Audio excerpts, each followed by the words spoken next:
দুনিয়া উল্টায় যাক, তুফান হয়ে সব লন্ডভন্ড হয়ে যাক, তোমার চোখ, তোমার মন, তোমার নিয়ত, তোমার চিন্তাকে রবের সন্তুষ্টির দিকে তাকিয়ে থাকিও। রব যদি তোমাকে দিয়ে খুশি হয়, তুমি পেয়ে খুশি হও। রব যদি তোমার থেকে নিয়ে খুশি হয়, তুমি দিয়ে খুশি হও, হারিয়ে খুশি হও। কারণ যে বান্দা রবের খুশিতে সন্তুষ্টি মনে হতাশা ছাড়া খুশি থাকতে পারে, রব্বুল আলামিন ফিদ দুনিয়া হাসনাতাও ওয়া ফিল আখিরাতে হাসনাতার, দুনিয়া আখিরাতের নিয়ামত সে বান্দাকে দান করেন। সুবহানাল্লাহ। যে হা হুতাশ বেশি করে তার কাছে হারানোর সম্ভাবনা বেশি।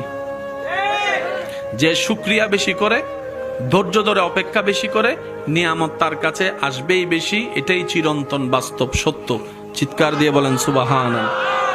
সাইকেল চালাতে গেলে পড়তেই হবে। যত পড়বেন তত কোমর আস্তে আস্তে সোজা হবে।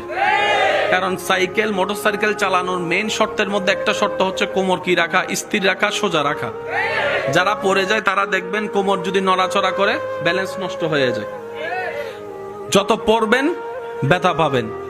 ধাক্কাটাই পাক্কা হয়ে একদিন দেখবেন আর পিছন থেকে একজনকে ধরা লাগছে না, আপনি নিজেই সাইকেল চালাইতে পারবেন। সাঁতার শিখার আগে পানি খাইতেই, জোরে বলেন, একদম জোর করে খাইতে না চাইলো এক ফোঁটা হইল, পানি খাবেন, সাঁতার শিখবেন।